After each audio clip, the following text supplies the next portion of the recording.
Maybe we should do one of those intros that's like we're talking like friend, like we pretend that we're friends. I mean, we're not friends, but like we'll pretend that we're friends and that we like each other, and then that'll be like the intro. Like maybe this right this here. will be where we start. This could be the intro. Hi, welcome to Cross Circle Squared. I'm Benny Kirkman. This is Jared from Avalanche Reviews. Jared, how are you? I'm doing really good. Thanks for having me, man. Of course, yeah. Jared is acclaimed, worldwide, internationally renowned YouTuber of the survival horror variety. Usually, also RPGs. What else do you cover? Whatever I'm in the mood for, honestly. It depends. I went through a hard survival horror phase, and then who knows what I'm doing now. I feel like everyone in the internet kind of knows you as like one of the survival horror channels. Like I was reading some. I looked up your name on Reddit the other day. Oh, good. This is gonna be nice. First of all, people on Reddit hate you. Yes. Yes. But everyone thinks like they consider, even if they hate you, they consider you like the premier voice on Resident Evil, which I thought was strange. Like even the haters respect it. That's kind of cool, honestly. Yeah. Yeah. Like some guy was like, I hate everything he thinks about Resident Evil, but it's what he thinks. Therefore, it's like the word of God to the Resident Evil community. And I was like, I don't think of Jared in that, and I don't think of him as a god of the Resident Evil community, but I can certainly see that a lot of your content kind of guides, even not directly, but just like, especially with your very controversial takes on what a survival horror game is. I've seen replicated throughout YouTube. That would be nice, honestly. That's the one thing I wouldn't mind disseminating of my weird beliefs is, nailing down a concrete definition for survival horror, even if it's, as long as we all agree on it. That's all I care about. Yeah. So I mean, if it comes to that, hey, listen, if there's one good thing I did for this world, I got everybody to agree on what survival horror is.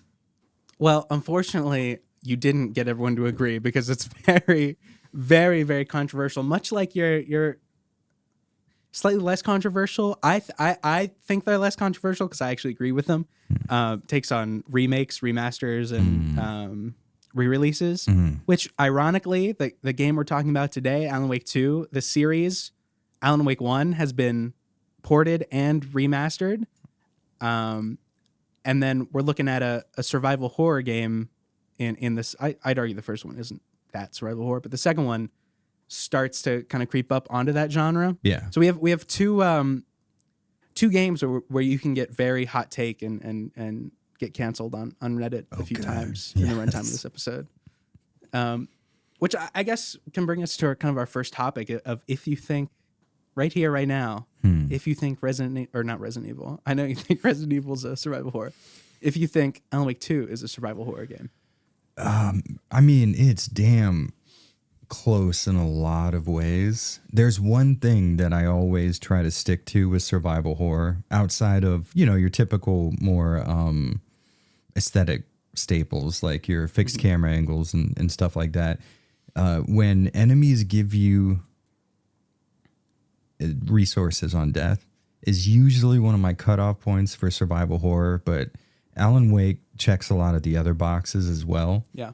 I mean, I would say is that it's as much survival horror as something like Resident Evil 2 remake would be.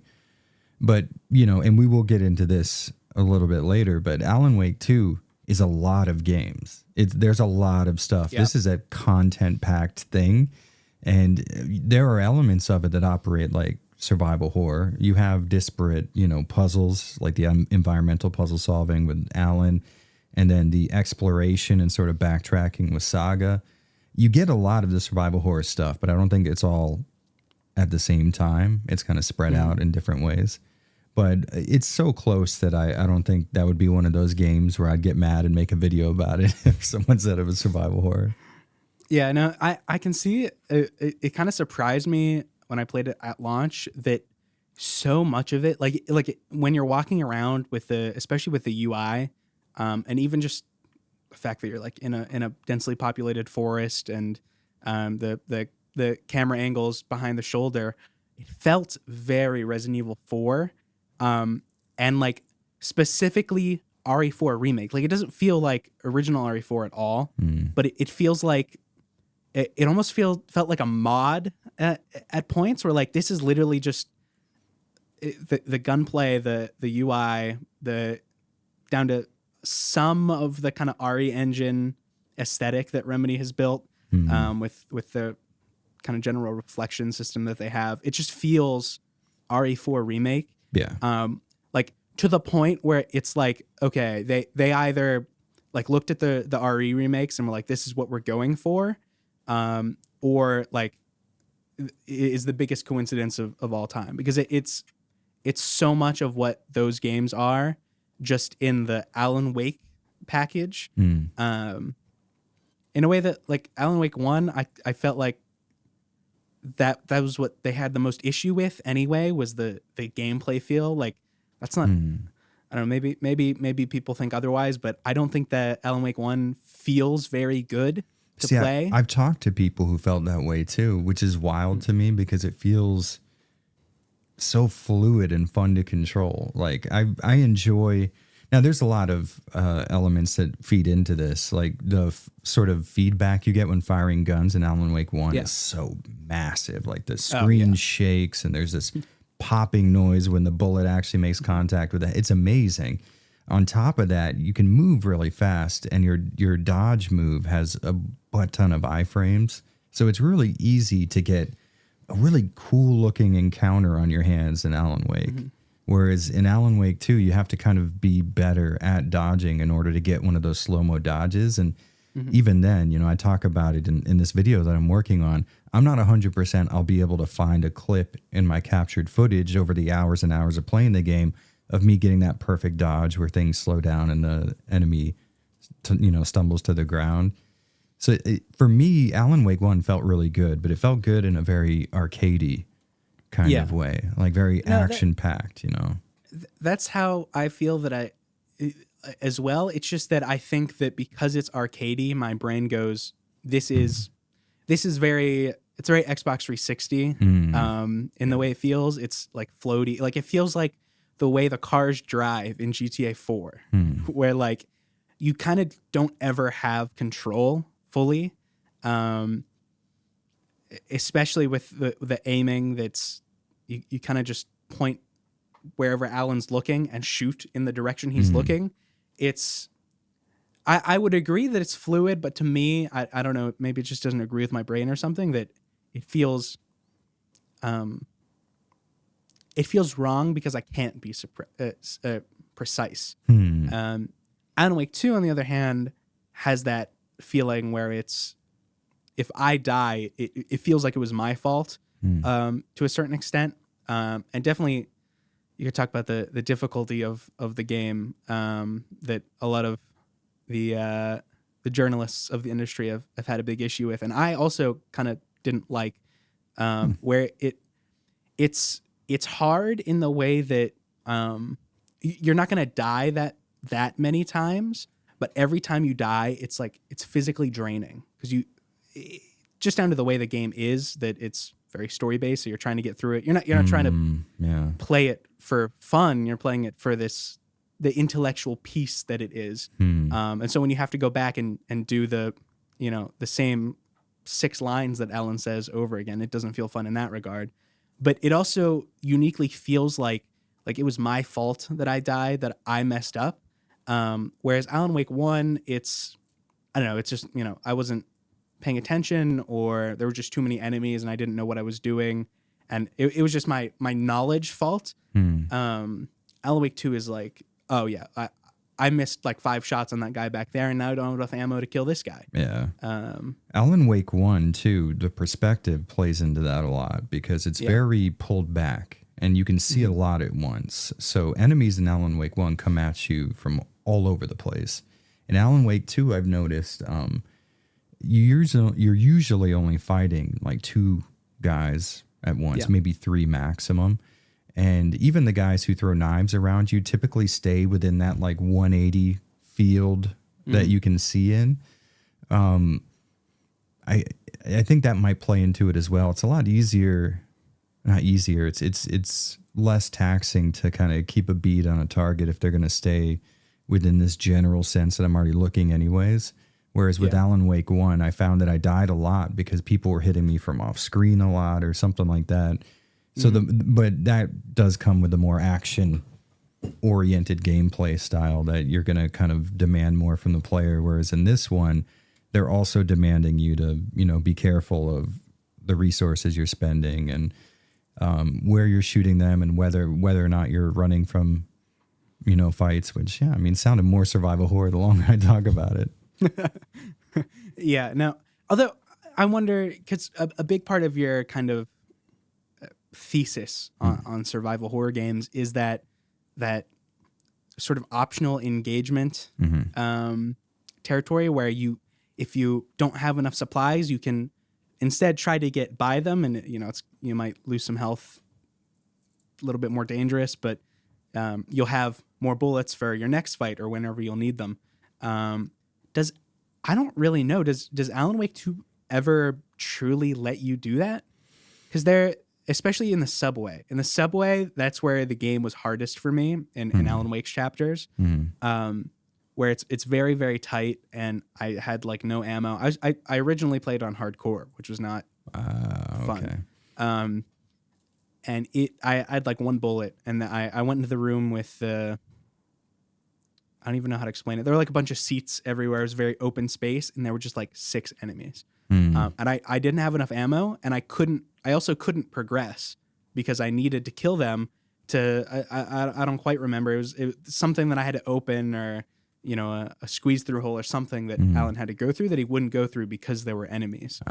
And that maybe feeds into the no, it's not survival horror aspect of it.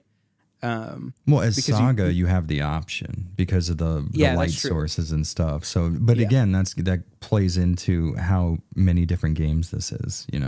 Alan Wake's portion is essentially a puzzle exploration game with combat lightly sprinkled in, and so while Alan's scenario doesn't necessarily give you those options, with Saga, you can sort of avoid enemies. You can just not aggro them and sneak around them as well. Yeah. Which is kind of cool because normally in a game, they only spend time on the stuff that the player is definitely going to engage with. Yeah. So when you see a developer sort of give leeway to like player freedom, you can run, you can hide, you can, do combat or just watch. And that's kind of cool. Mm-hmm. It's definitely also kind of a Remedy staple, I think. Maybe not like literally in the sense that, okay, you don't have to fight these enemies, but they kind of make you feel like that in all their games, where it feels kind of open in how you can approach a situation, even though technically like Max Payne, Control, they're all just, you go into a room, shoot the enemies, leave the room. Yeah. It still somehow feels open in a way that like you'd get from an immersive sim almost, but like you literally can't do any of the things that you would in an immersive sim. Yeah, and you walk into the room and shoot them. The reason why you feel that way though is because the game was developed in such a way that every time you take a left, just because you wanted to take a left. In reality, they've designed the level to sort of funnel you into a certain location. Yeah. But if you do that well enough, I'm not aware of it, and that makes it an even better game. Mm-hmm. Yeah, it's sort of the same way I felt. I've been replaying the Metal Gear games, and I recently played Metal Gear 1. That map is tiny. Yeah. Like it's like 4 rooms, but over the like 10 hours that I played that game, it felt like this. When I had to backtrack to get the sniper, I was like, I have to this is like 20 minutes. I have to go backwards to go find this, but it's really like 2 rooms away. And I feel like especially Alan Wake sections, when things are changing around constantly, it's even more of that feeling where I could be literally 5 meters away from where I want to go, but there's like all these like changing hallways and enemies and different puzzles, or those like picture, I don't know, what would you call them? the visions that The little Alan Wake vignettes has. that you can, yeah, Yeah, I know what yeah. you're talking about. Yeah.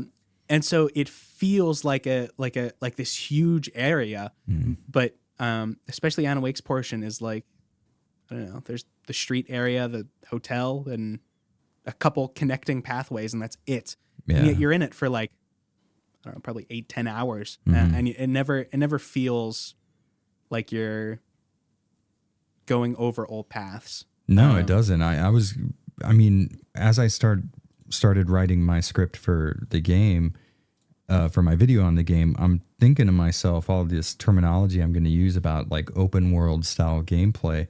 And then I sat back and watched my footage, and it's like, this isn't open world. There was a lot to do in the world, which we tend to associate with that open world style of gameplay. But in reality, there's not a lot of locations in the game. They're just kind of used really well, and they've dotted them with enough stuff for me to find that over the course of the game, I organically came across all of it.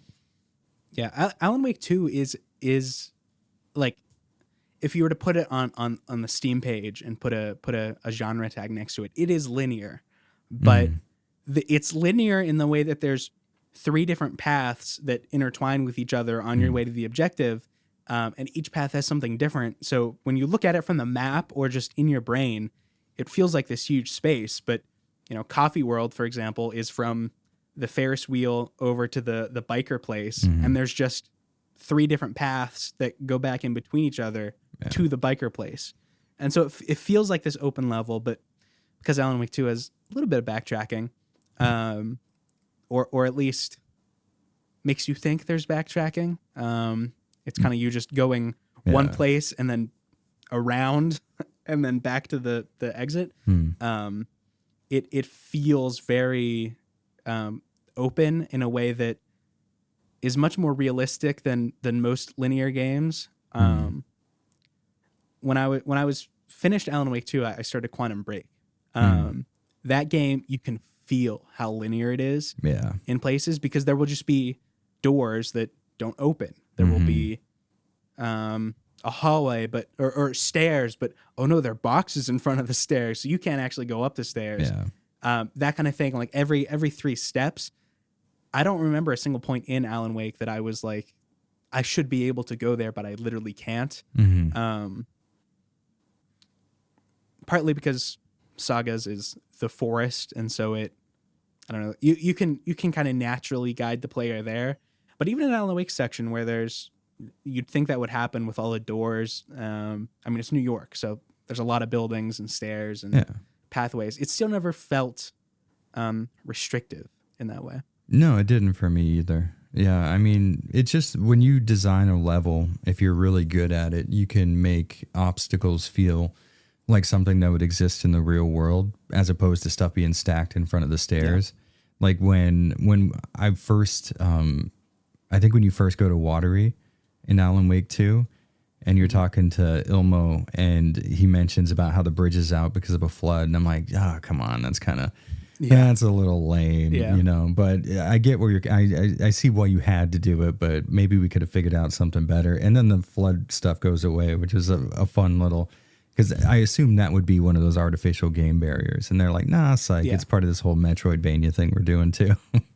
Well, I was actually confused when I got to that part, because I don't remember if I guess it was either an objective marker or some sort of collectible that I saw the marker over where the flood was, and I couldn't get to it. And I was like, okay, well, there's going to be some way that I can get over there. And that kind of ruined my surprise when they took it away. 'Cause they do that multiple times too with Saga. You get it in the original woods area. And then you get it outside of Coffee World as well. That's it. The way they chose to gate the player on where they can go is much more realistic than even Alan Wake 1 had in the opening seconds. When you're in Alan Wake's like nightmare in the original, like before he even goes to, I called it Night Springs. What's it called? Bright Falls. I can't remember. Bright Falls. Yeah. Before he even gets there in his nightmare, there's like this bridge in front of you, and then there's this pathway off to the lighthouse. and you can't go on the bridge, but there's nothing really blocking you from getting onto the bridge except a few cones. But then it's just the cones and then an invisible wall. Yeah. And that doesn't that's the quantum break effect that I felt, that I never felt in this game. Since we're talking about so much Remedy's past games, I do want to ask you one of my main questions for you is your overall history with Remedy. Why, like, were you a big Alan Wakeite when it came out? Were you a big Alan Wake fanboy? Were you That's hard to in say. the middle? As you know, watching my content, I tend to be very hard-headed, and I knew Remedy as Max Payne. So when Alan Wake was announced, I knew that Remedy could make a film noir tragic love story with like gangster mobster stuff. I knew that they could knock that out of the park. But, this idea of it being horror and that there was a lot of variables. And then the early press that we were getting, this was all open world stuff, and it was all about the tech that was in the game. So there wasn't a lot to be super excited about at the start for someone like me who's such a big fanboy. I didn't even really play the game at launch. I think I played it like a year after it came out or something like that. That's how... at the time, it was weird. The 360 era, I probably played the least amount of video games in my entire life. But I was huge into Remedy before Alan Wake came out. And now obviously I know that Remedy, they are storytellers. That's their forte. They're amazing at it. And at the time, I wasn't aware of that. I thought they had just gotten really lucky with one really good story involving Max Payne. So yeah, it was a little... I was worried, honestly, because I had known them for this one style. And I was like, I don't know if I'm going to be able to accept the other one. Yeah, that's also strangely the kind of way I felt, even though I don't want to say you're old, but I am much younger than you. Yeah. I don't know, when did Alan Wake 1 come out? 2010? I would have been 6. So I did not play Alan Wake on release. Instead, I'm coming from a Remedy that just came off Control and Quantum Break, which are two games. Quantum Break especially is kind of lukewarm in general as a game.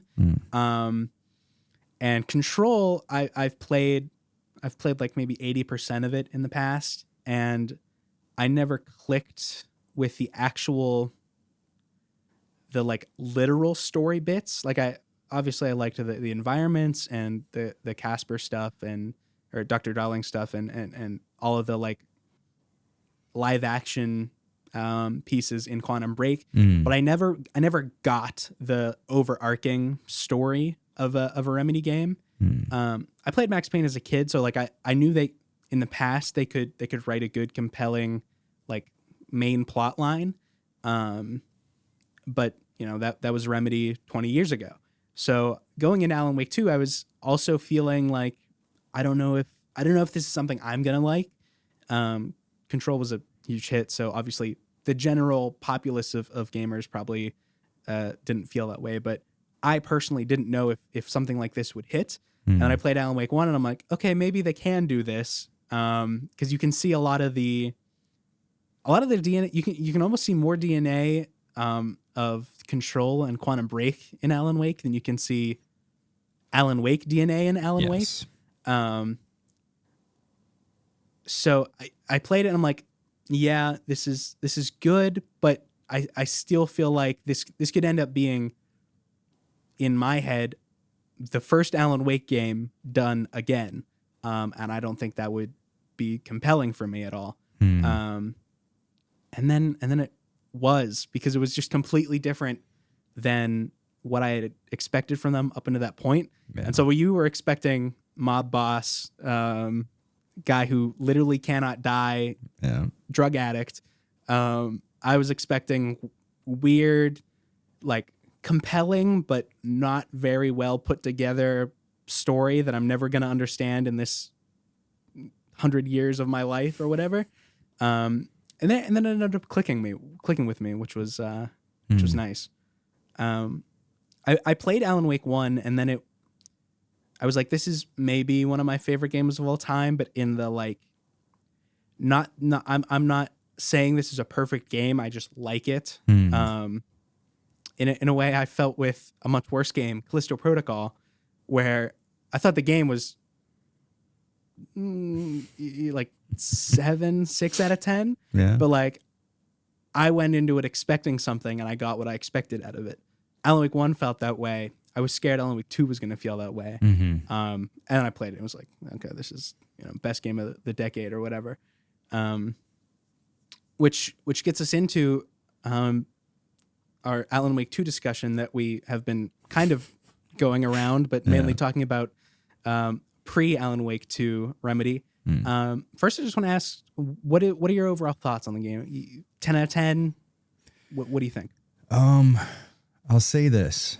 Alan Wake 2 is a heavy recommendation for me, but I will also say that in covering it, preparing to cover it on my channel and playing through it a second time, it is not as fun a playthrough when you already know the story and stuff, which won't affect, anybody's playing it new, but it surprised the hell out of me because it's such a good story and it's delivered so well and it's paced almost perfectly, except if you already know what the story is and you start over a new game and you're looking to get to a combat section because you want to record some footage of combat, but it takes you like 4.5 hours before you can draw your firearm, but that's not necessary. The game was made to be really enjoyed when you played it and not necessarily made to be replayed over and over and over again. Although from talking with people on Twitter, it seems like there's a lot of people who are still doing that. But for me, I would say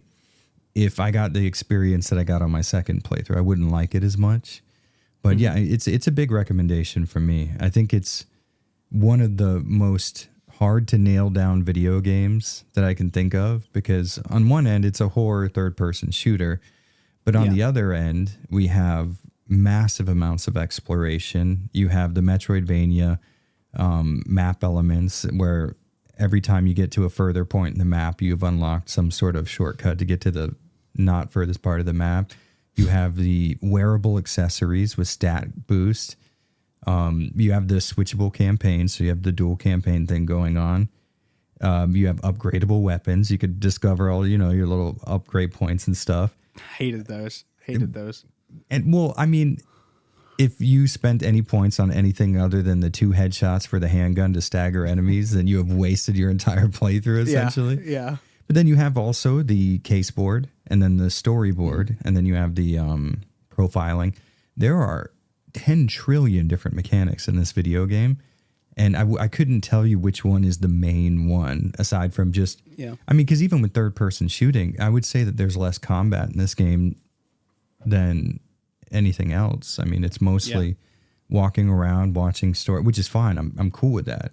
But it would be hard for me to nail down precisely what Alan Wake 2 is. It feels like, and this is what I've come up with, this is Remedy going all in. This is just them saying like, no, let's take away all of the barriers. It doesn't seem like they have investors that are telling them what to do right now. It seems like every idea that they've wanted to put in a video game for so long that they just, they said, fuck it, let's do it.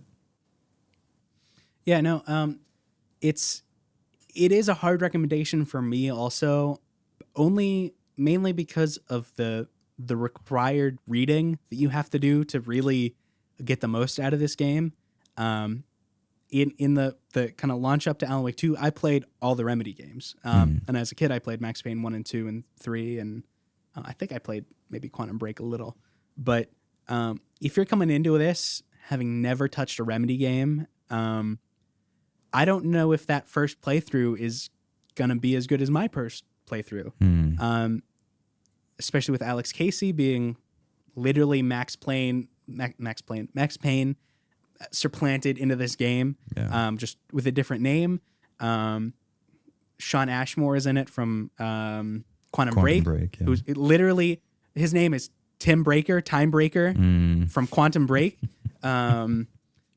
It's everything from every past Remedy game put into one. Control is the biggest one, where it's like, these are in the same universe, connected literally. Max Payne, Quantum Break, you could argue it, but like these are. Is there any Death Rally? That's a in good Alan Wake 2? question. There might be, but I have not come across it so far. Yeah, maybe they have a charm or something. You put on your briefcase charms from RE4 that they stole. But yeah, no. When I played it, this was one of those games. When I finished it, I sat down. I had a little cry. Looked at the screen. I'm like, that was an experience I'm never gonna get again. Yeah. I'm sobbing right now, tearing up. But I don't know if anyone else would have that experience. I can't say for sure that it's going to hit as hard, because it's built up on so many Remedy icons that you either have to spend 100 hours playing through their entire back catalog and watch a few videos on the history of the company and the development of Alan Wake 1 and their failed attempts at an original Alan Wake 2. And there's so much you have to know that deepens the experience, that even though I think it's like technically on paper a 10 out of 10 game, it's a 10 out of 10. I don't know. It's like Endgame, right? Like, I'm not going to say Endgame was really good. You should go watch Endgame. No, you have to go watch all the shitty, like first 20 Marvel movies. Yeah. Is that a good recommendation to spend 100 hours on these 6 different properties, or should you go play, I don't know, Baldur's Gate is a bad example because it's also like 100 hours. You would have to do that in game. Yeah. But some other game that's kind of more self-contained and you get over with and be on with your life. Yeah. That I feel like a lot of your less capital G gamers, you're more, your dad that sits down after work and plays a game, or college kid or whatever. That's a lot harder to ask of them. It definitely is. And not on top of that, we briefly touched on this. It's a long game too. Yeah. So if you are looking for a more casual experience, you're gonna have to break this up into, a month worth of playthroughs, on weeknights or whatever. I do think that's nice though. Even though it's long, it is kind of subservient to a broken up game play experience, because you can switch between the characters and there's like very defined chapter marks. So if you have like an hour to go play through a chapter, you can safely finish the chapter, quit out, come back later, which is kind of present in, maybe not in Control as much. I guess Control they have chapters. They're not as basically everything defined, but everything post Max Payne 2 was chapter based for them, which is weird that they've kept it up. But I would say here in Alan Wake 2, it's at its best because it is just a chapter break. It's not a previously on or a live action 23-minute TV show.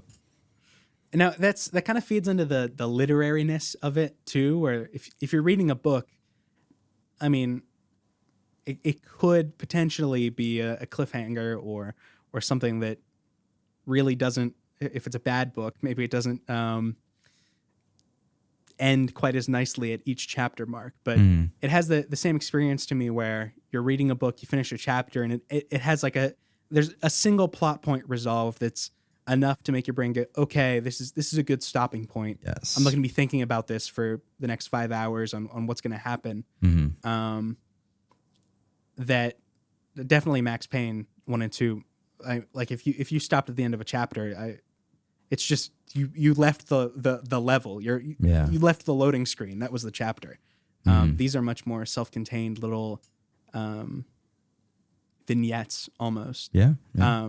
But still part of the overarching story, and that probably helps or not helps, but it's probably created by the fact that you can switch between the characters. That there is no other way you could do that. If it was 2 Max Payne stories put together, you would be pushed to just go through the entire Saga campaign first and then play the entire Saga or Alan Wake campaign, which I saw people do on Twitter.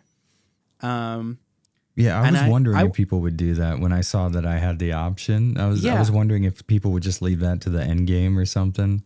Yeah, no, because I looked it up and I was like, what is, I played this maybe a day or two after launch. So there was still some talk about it at that point. And everyone was saying, switch as often as you can, like every chapter.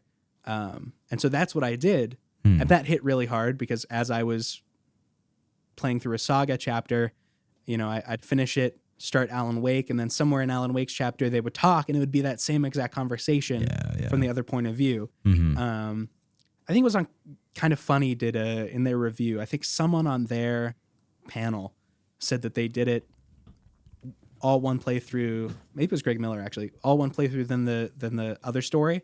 And he was like he was confused that like Saga did all this stuff with the band to get Alan out of the lake or whatever, and then she went in, and then he goes plays Alan's story, and Alan's stuck there. There's no Saga. They have never met yet. Yeah.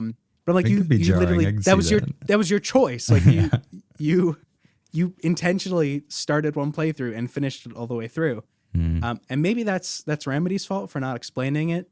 But I feel like the only way they could explain that better is to like literally say it.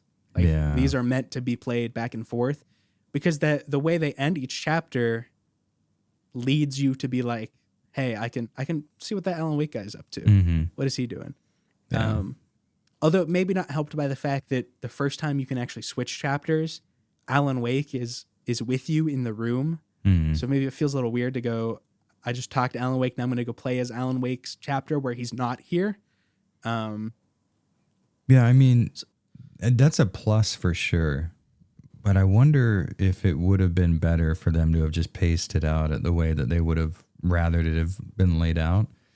It being a modern game, though, giving people the opportunity to not play Alan Wake's more puzzle-heavy portion of the game and then get into maybe more exploration or action with Saga might have been a, necessity for the audience. It is kind of strange that the game that has like the strongest direction of arguably any game in 2023, that it's also the game that you can kind of fuck up the most of your own accord. Yeah. Like if I'm thinking in my head of like strongest direction of a movie, it's you sit down and you watch it and you understand it immediately, right? Like the themes are sent directly in the brainwaves right into your skull. Alan Wake 2, you can make this game terrible. You can play it on hardcore, die 100 times, treat it like a shooter, like an RE4 alike. Play all one campaign or do whatever, and you're not going to get the same experience that the intended experience. And that's kind of bold that they just let you. It's your own fault almost if you don't enjoy Alan Wake 2. If you don't spend the time playing all the games, experiencing the universe, and then playing it in the way that they lightly guide you to, I think you could have a pretty bad time with this game. Yeah, I think so. I think it's definitely doable, especially if you are going in, seeing the perspective and assuming an RE2 remake or RE4 remake or something like that. The action is definitely not at that level. And if you save all of Alan Wake's sections to the very end of the game, you've got a lot of puzzles to go through. Like, if you give yourself 7 hours of puzzles to do at the end of a game or something, you're going to hate it. And it's also it's confusing to navigate an Alan Wake section. Yes. Whereas Saga's is very, very, what's the word I'm looking for? I don't know. I could just dumb it down and say it's easy to navigate, right? It makes sense. You're exploring a little path in the woods and you go get the key for the door that you need. And then Alan Wake's is like fucking up this apartment building just appeared out of nowhere. What do you do? And so it kind of gives you a break when you're as Saga, that you can just go around, shoot some guys, get a little story, and then go to the mindfuck place every couple hours. I can't imagine experiencing all of Alan Wake's. Like every chapter in Alan Wake's section has like a big like, I get it kind of moment. Yeah. That is often also wrong. Like he understands something, but it's the wrong thing. Yeah. I couldn't imagine having that happen over and over and over again if you've just played through Saga. Yeah. But the game is designed in a way that everything that's confusing is also equally as interesting as the stuff that you think you know. Mm-hmm. Even down to like the jump scares that they have, the ones that everyone hates. That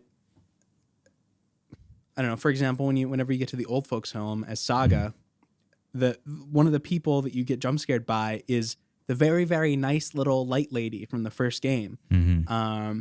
And she's almost framed as like evil, in a way that's not taken over by the dark presence. Like she's actually like in her old age, she's just turned into a bitch. And obviously she's ends up being possessed by the dark presence, but it's framed in a way that you're like, but what happened? This was such a nice little old lady, and now she's like trying to seduce Odin and blow up the hospital. And so even the confusing parts are interesting. Yeah, for sure. I can't think of another game that has these kind of, I mean, maybe there's not another game that has this kind of revolving door of ideas that the things the game tells you aren't necessarily true things. It's just going to tell you, and you're going to be like, okay, I guess that's happening now. I don't know if it's real or not. We're going to have to wait to the end of the game. Yeah, I don't know if there's another game lot. that does that really or at this level. I haven't played Silent Hill. I'm planning on it soon, hopefully. But the kind of mind space and the position that has in the general discourse, maybe that's the closest analogy. I would say so. To this Yeah. game, but there's definitely not much else that I can say is like directly like this, past the on the surface similarities to the RE remakes that we talked about. Yeah, Silent Hill 1 is most of the, probably half of the game. The first half of it, all the information you're being told to is completely incorrect, which is cool because you're going off of that information and completing tasks based on that information when it's 100% just you being manipulated, which is cool. Alan Wake 2's story does that in a way that's more psychological. Yeah. It's like, oh, damn, that character, they're dead. That sucks. And then it's like, you needed to think that they were dead so that you could do blank or whatever. Yeah.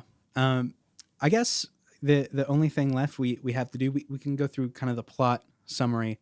I feel like we've kind of talked about the exterior of this game as much as we possibly can. But there's definitely some plot elements that you can't really talk about unless you're already in the thick of it. So let's go through some of the plot points here. First of all, opens up.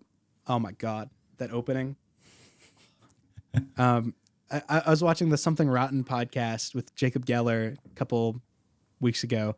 And I forget who said it on there, but they were like, if you thought Control's letters were big, there's the fucking Alan Wake logo. It's fucking huge. Literally each word takes up the whole screen every time. I played that on my multiple times in this game, but especially at the end of this intro, my jaw dropped. I was like, this is as cool as games are ever going to get. But, interestingly, I got I'm in my video, I'm going to do the same thing for little chapter breaks and stuff like that. Yeah. And I'll have some gameplay footage and just big ass words and whatever the next idea is going to be. Yeah.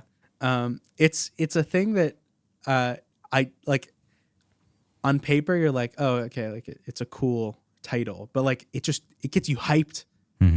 Especially in Control when it happens every like 3 seconds, almost every new area you go into. It's like, God damn, this is the power generator. And like, yeah, doesn't sound as cool as it looks on screen.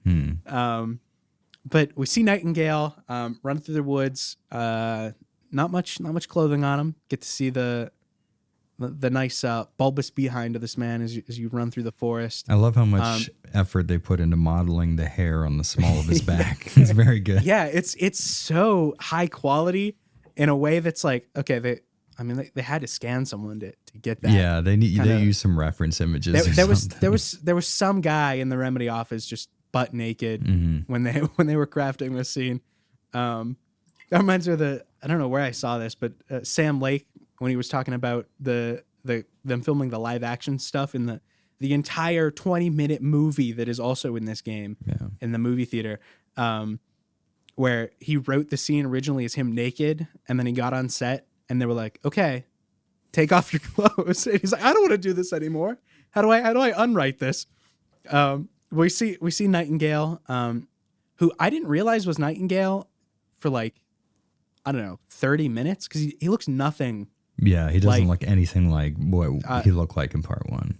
The first game. And that happens multiple times too, where not Barbara Yager. What's the light lady called? I can't remember her name. I forget her name, but her and the waitress as well. They look completely different. In a way that maybe is intentional, maybe is not. Maybe it's different actor or whatever, and they just I'm wondering if they scanned the voice for the character the same way they did with the other characters in the game. I would imagine that's the reason for it. Yeah, that is my guess. If it's just how they made the game, but maybe also intentional. I don't really know, because Nightingale is like complete. Like he's like pretty built in the original game, if I remember. Like he's like FBI agent, just came from Quantico kind of levels of fit. Although I guess also 13 years has passed, so that could also feed into that. But we see him run through the forest. They do a lot of work that if you turn the camera, you cannot see any peen in this game until later on. You can see peen later on, but for like first 30 minutes, not for you. No. So he's running through the forest. These weird ass cult members in deer masks chant about Nightingale being some sort of sacrifice onto the altar. Word of Hemingway, weird shit you're not going to understand for 30 hours. Knife into the heart, boom. Best title sequence ever put to a game. And then you go to Saga. Right after you see the big words, Alan Wake. You're now playing as an FBI agent who is very much not Alan Wake. And also Max Payne is in the car. But his name is Alex Casey, driving through the forest. This original, I don't know why. Maybe I might just be incredibly intelligent. But when we first got the phone call from Logan, I already was like, oh, this bitch isn't real. Like she doesn't exist. This is made up in her mind, which is like half of the plot of Saga's side is Logan real or not? I don't know why, but immediately I heard the phone call. I'm like, yep, this is fake. This is not. She's not alive. Interestingly, this happens to me a lot. I miss stuff, little intuition moments like that, because I tend to with a movie or a game, just shut everything off. I mean, me graphically, I like to analyze stuff if I can, but for the most part, as far as story goes, I kind of let the story pick me up and take me wherever it's going to go. Which makes me enjoy a lot of stories that most people don't or something, because I just don't think about them very much. Yeah. I remember Terminator Salvation. They're like, oh, all these plot holes. And I was like, they don't talk about the plot holes in the movie, so I don't know about them. I don't get it. They didn't directly tell me that it was wrong. So. Yeah. I definitely get that for most games, but I feel like Alan Wake 2, my brain just automatically switched to like critic mode, like think about this in a at a higher level from the beginning, or else you're going to not understand anything halfway through. I kind of felt like that in Control in a way, but I know Control's a lot easier to get lost in that way too. But Alan Wake 2, I was locked in from the beginning. I'm like, Sam, like feed your words directly to my brain. Yeah. Also, the early moments of the game, you get out of the car. The two most heavily accented cops I've ever seen in any piece of media ever. These are like the two biggest rednecks I've ever seen, but also opposite on the redneck scale. You have like the crazy, what was his name? I can't remember their names. The like kind of crazy conspiracy theorist one, and then the like old burnt out cop that you first meet. And they're good. They're a nice little foil. I like them. What was there? Especially the character development they get throughout the game that you kind of think they're evil for a little bit, but no, they're actually good. They're two little good guys. No, there's a cool little sequence where he's calling down to his guy at the murder site, and then he's talking to the FBI agents, and then over the radio is like, "Are those city cops here? Get them the hell out of here!" But which is funny because then that happens once, and then like 2 more times during the conversation, he calls in to insult the FBI while they're around. Very well done. Liked it a lot. Thornton is the guy's name. The really redneck one. I can't find. Why isn't the other guy on this list? This sucks. What the hell? I'm pretty sure. Mulligan. Mulligan. Okay. He's like way further down the list for some reason. I think they become taken towards the end, right? I think they become taken and they come out of the well at Coffee. In Coffee World, yeah. They're that's when you have like the big saga boss fight in the middle. Although wait, no, because doesn't. I could have swore they came out of the well, but maybe not. I might have been wrong. No, I think someone else comes out of the well. Okay. No, they come out of a different well that's also the same well, I'm pretty sure. Because the well that's in Coffee World is in Coffee World, and then you leave Coffee World, go into the woods outside of Coffee World, and there's another well that connects to that well, I'm pretty sure. All right. Is where they come out of. But yeah, they do get taken at some point, but they're also like trying to. The reason why they were in the cult as a whole is to save Alan Wake or whatever their reasons were. So like they're both bad and good throughout the story. Yeah. Which is nice. We also see the very graphic death of our boy Nightingale. And then Saga's like, okay, body's here. I'm gonna go fucking to the general store in the middle of the woods now, try to find something, which I would. If I was a cop, that would not be my immediate reaction. Was let's leave the the murder scene and go straight into the woods. You explore that. That was the original scene I think they shared in the I don't know, the Summer Games Fest or Keeley 3, where the general store you walk in, get the shotgun. At this point, I thought this game wasn't gonna be scary. Like through the general store up until like the witch sign portion, I was like, this game is not scary. It's not doing it for me. And I definitely Coffee World was a little scary for me, but the horror parts of this game weren't hitting for me early on. I don't know if you had a similar experience or if it was. I never really got much of a horror anything from Alan Wake 1 or 2. But they don't do anything that specifically speaks to me. I get a lot of like, I get a reaction from like existential dread, and I have like a weird phobia of zombies. So like, I love zombie media. But as far as horror stuff goes, usually you can't get me with a relatively simplistic, like, oh, there's a dark world and a dark presence or whatever. What I'm more interested in is the mystery in the Alan Wake games. Yeah. Like, okay, so there's this dark presence here, what's the significance with Alan being a writer? And then you find out that kind of stuff. And it's just those constant questions being answered for me. That's what I get out of it more. And I kind of enjoy the horror ambiance more than I get any kind of scares or visceral reactions from it. So that's baseline for me. I was just like, oh, this is a fun atmosphere. I'm interested in the mystery. They're setting up a lot of questions that I want answered eventually, but it was not as much like, ooh, it's kind of spooky. Yeah, no, it definitely hit the same way for me. That it's more the atmosphere is scary than I was scared. Yeah. A lot of people online though were like, "This is the scariest game I've played ever." I'm like, I don't have you played Resident Evil 2? Like, there's so many PT. There's so many other games that are much more scary, but Alan Wake 2 kind of has it so upfront that it feels scarier than it actually is, almost. Yeah, the stakes are pretty low when you really stop and think about it. Yeah. Like, it's not, but that's fine. Like, what I like most, and which is why I play survival horror games, is sort of kind of quiet, contemplative horror ambiance.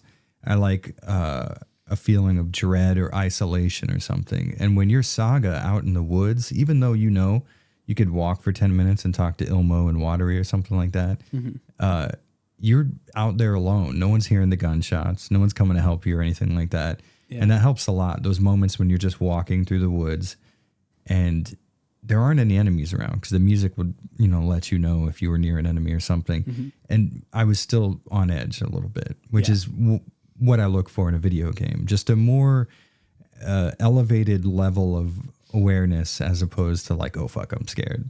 Yeah. Resident Evil 2 kind of has a lot of that where, although I think it's a much scarier game overall than Alan Wake 2, like there's not a single moment in Resident Evil 2 in the remake that you feel like safe. Yeah. Alan Wake 2 has a lot of that where you're just on edge all the time. Maybe they try to make it legitimately scary with the jump scares that start progressively happening more and more as you go through Saga's storyline, but it's like aesthetically scary. Yeah, there you go. That's a good way of saying it. It is how I would put it. Like my fiance is terrified of horror games. Like she will not. If I'm playing one, she will go downstairs and read instead of being in the room. And she wasn't scared of Alan Wake 2, and she was watching it more directly. But she was like, yeah, it's just, I don't know. I'm more interested in the mystery than I am. Yeah. Oh shit, this is scary. Which kind of feeds directly into the next thing that happens directly after. You take Nightingale to the morgue and meet Tim Breaker, who is not Sarah Breaker from the first game. She went to the FBI, joined the FBI or something. I don't quite remember what her deal was. What happened with her?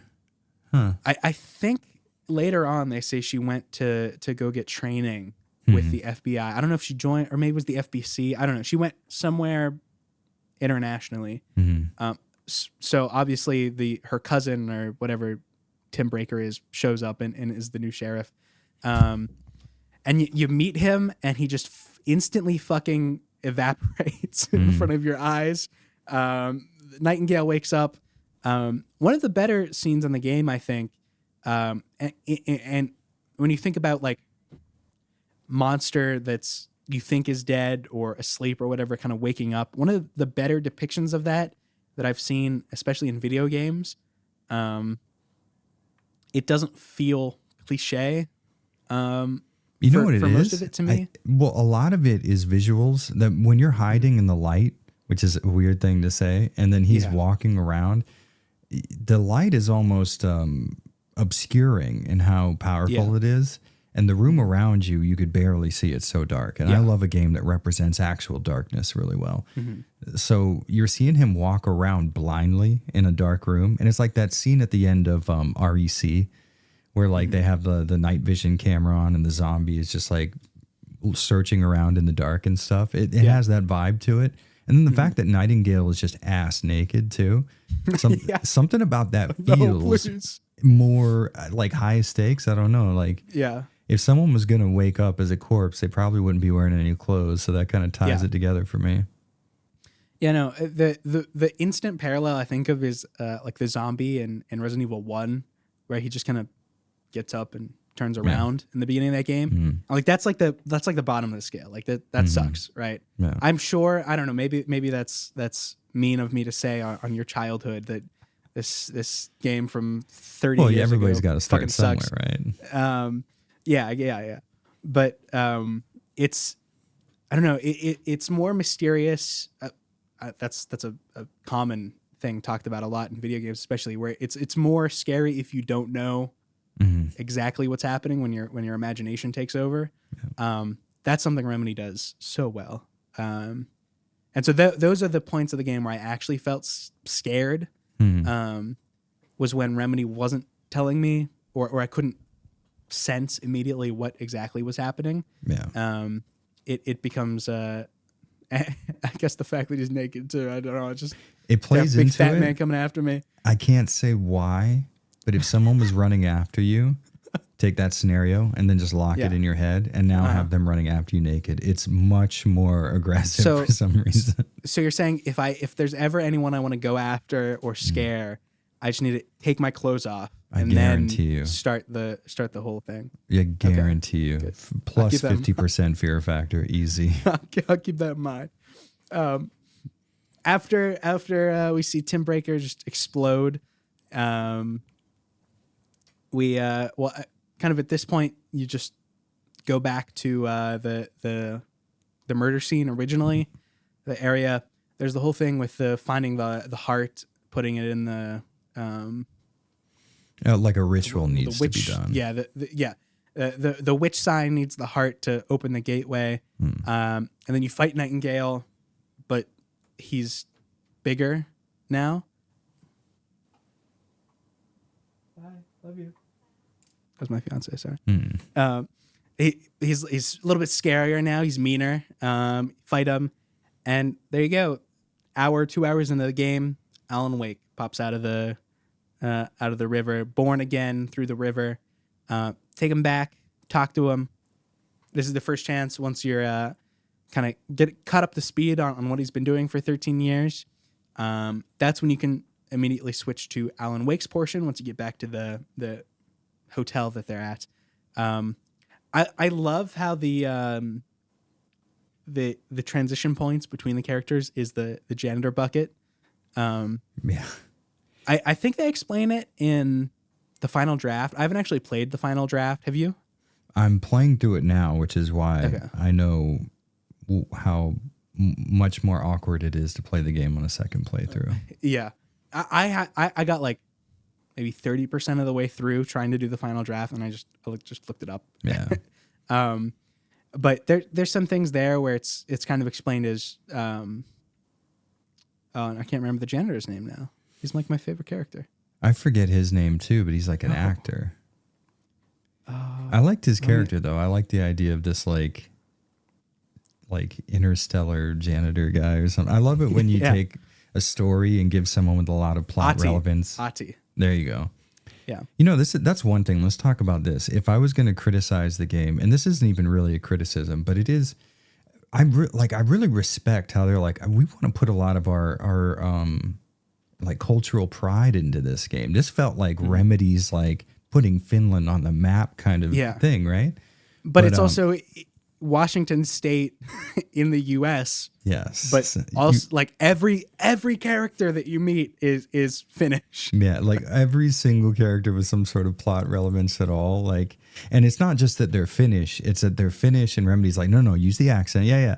Like you will be Finnish in the game as well. Yeah. And like everyone has a sauna in their house. Like they make it all a big drinking. Point. Yeah, they're all drinking specifically Koskela Brothers Finnish coffee. Can't just drink no normal kind of coffee. Yeah, but that's one thing that stood out to me, and it took me out of the experience to a degree when you notice it's like, that's a little weird that there's an all Finnish motorcycle club in the mountains of Washington somewhere. But at the same time, it's like, that must have been so fun to make. They're like, we're from Finland. We have all these we have this pool of talent that when you make video games, you usually utilize, American or maybe even British voice actors. But I don't know. I thought that was really cool. It was adding a bit of your own sort of like national pride, where you come from and your culture and stuff. That was pretty dope. Yeah, no, it's interesting, especially when they kind of bring out these Finnish characters that, in the first game, I think it's mentioned that the town was created by Finnish immigrants, but it's definitely not as it's not in your face in the prevalent. First game. Mm-hmm. And this game kind of brings them out like every 3 seconds. Everyone is Finnish. Koskela Brothers, Ati, like most of the people you meet in town are like, a lot of the dialogue you hear walking around is someone talking about something Finnish. Mm-hmm. There's the sauna outside of Coffee World, all that. It confused me though, because Alan Wake is able to control Bright Falls to a degree with his writing. Mm. So it wasn't like this when he got there in Alan Wake 1. Why did he make everything Finnish over the 13 years in Alan Wake 2? I mean, maybe, I guess Ati is in the dark place, so maybe he's interacting with Ati, and I just answered my own question. Well, he's in the real world too, though. Yeah, well, Ati can can just do whatever he wants. Yeah, kind I of. love that. That's so cool. That's how I think that's how they explain it in the final draft, which how Saga is able to get to and from the dark place, and that I don't know, maybe the janitor buckets aren't literal, like meta narratively you the player are becoming Saga and then becoming Alan Wake. That might just be like a, you know, literally a gameplay thing, not actually something that's happening. But it's explained through the janitor's bucket, which is Ati's thing. So you're kind of transported back and forth in a way that makes Ati kind of the most important character. Yeah, to the story at least. In the story, where I don't know, Alan Wake's not a very smart guy. He would be stuck in the dark place forever if it weren't for Ati trying to lead him places. And a lot of the things that happen with Saga trying to help out Alan is directly because of Ati. And also at the end, you discover that the writer's room is in the... I think the actual explanation is that the nursery home is the cabin from the first game, and the writer's room is in the nursery home. So and also Ati is the only one that has the key to the writer's room. I forget exactly how they explain it because it's very confusing. How not could very the well nursing explained. home be the? Because that was on I don't know. Cauldron Lake though. Yes, but it's not anymore. But the because writer's room is definitely in the nursery as well, though. in the nursing. Yeah. Yeah. So like I don't. It seems like I haven't yet to see a really good Alan Wake 2 like plot analysis video. Yeah. I would like to see that. That'd be fun. Which as hell. this could have been if we We were would have good at our known jobs. what we're talking about. Like, yeah. We were just trying to make up things that we remember from playing this game a couple weeks ago. But yeah, I think it is explained that like somehow the cabin has become the nursing home. In an effect, maybe not like literally it moved, but in the aura sense that like this is now the home of the writer. Because when you pick up those notes later on, Barry, or like when you're getting to the nursing home, it's Barry created the nursing home after Alan Wake disappeared. I did not remember that. Interesting. Yeah. Okay. So, or maybe I'm forgetting it wrong. Maybe it's the therapist's place from the first game that became the nursing home. But that's also right on the lake. Yeah, it's right. This is on nowhere the lake. near a lake. It was on like a cliff face or something. Yeah. I think. Because you can literally see the therapist complex from the cabin in the first game. This one is just kind of like in the woods. But there's something weird going on there where this building has become something new. And also that is one of the only 2 mentions of Barry in the whole game, which made me really sad. I love Barry. He was And great. he's nowhere in this game. Have you played, kind of off topic, have you played American Nightmare? Yes.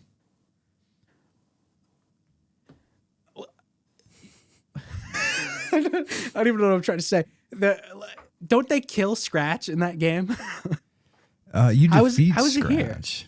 Well, Yeah. you kind Or of is that- defeat him, but Is that just like a point in the spiral, or do you think they intended that to be the end of Scratch when they made it? No, I think they intended that to be, yes, actually. I don't think they intended for, you know how Kojima, like Hideo Kojima, God, okay, when he here we go. created Big Boss, Big Boss's name survived throughout the entire series, despite being an obvious 80s English kind of 8-bit NES sort of name that you would see. It's like if in a modern Double Dragon series continues and the characters are still called Bimmy and Jimmy, you know? But I think that's what they're doing. They created Scratch as a antagonist for American Nightmare or American Wasteland. Which one is Nightmare. it? Nightmare. Alan Wake's Okay. American Nightmare, yeah. There we go. And I think they just Which ended is up such really, a sick title. Yeah. Oh my God. That's got to be like top 20 game titles ever made. Not a great game. Amazing title. well, for what it is. I think it's, for like a Yeah, I mean, downloadable Xbox Live Arcade kind Yeah. of thing. I got it for $2 on Steam. Yeah, exactly. It was worth same. it was worth the money. But if you made me pay like $30, I don't know. Yeah, I wouldn't do that. Yeah. No, but I think they introduced him as a concept there and just ended up liking him and they ran with it. And that's what it feels like to me, at least. Continuing on the Alan Wake shifting parts of the house and the what has become the nursing home. Once you play as Alan Wake, you can do a much more literal version of that with the angel lamp. Angel, oh my god, the Can you say it for me? Wait, what word are you trying to say? Angel lamp. Right? Yeah. Okay. Yeah, there we go. Which is also in the first game, no? Well, the clicker that was attached to the angel. It was attached. Okay, so the lamp shows up, but the clicker is still separate, but also in the game. So I don't know how because wasn't the angel lamp from his childhood? Yeah, so and that's the point. So what he tells Casey towards the middle of the game is that you can't just create something out of nothing with this dark presence power. Yeah. So the only things that he's been able to create are things that he's been inspired from in real life. So yeah, he took Casey's career and parts of his personality and made Casey the character. Same thing with Saga. He wrote Saga into the story because he had heard about her or something like that. And with his mom gave him the clicker for the lamp when he was afraid of the dark. And he had always associated that with darkness. So when he wrote in his story that he had the clicker, he knew what that clicker did, but what it's attached to plays significance in the second story. That's genius. I love that so much. No, I also love the fact that anything Alan Wake, arguably, Alan Wake was put in Dead by Daylight recently. Arguably the most overpowered character. If you're actually looking at it from like a plot perspective, this guy could do technically anything.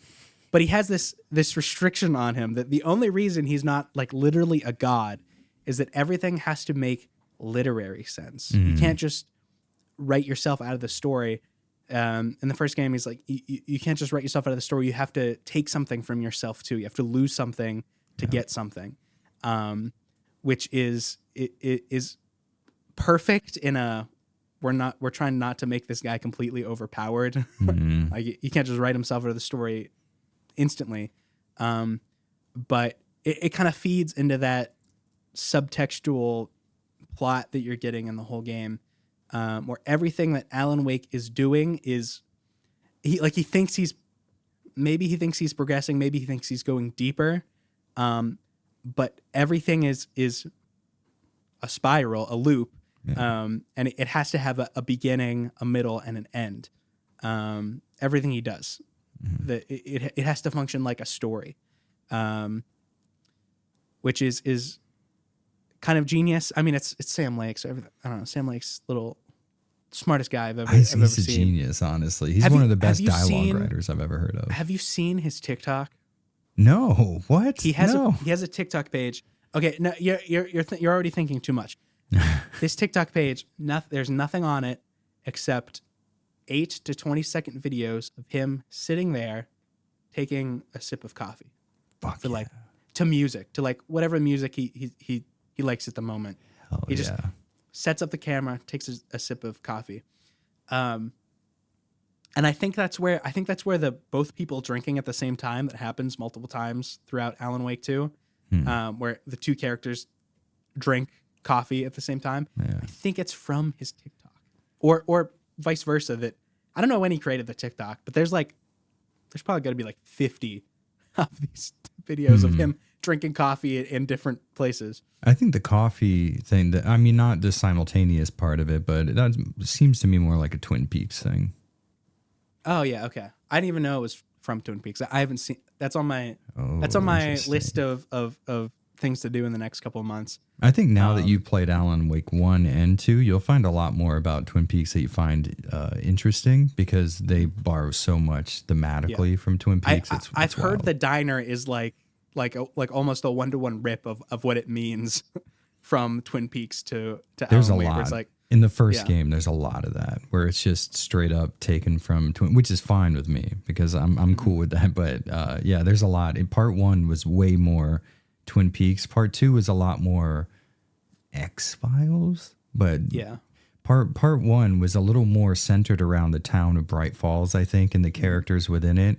Whereas part two, you have a much larger cast of characters, and they're not as quirky and weird as in Alan Wake 1. Yeah. I mean, the light lady was basically the log lady from Twin Peaks. Either way, I think you're gonna find some shit you're gonna really enjoy about Twin Peaks.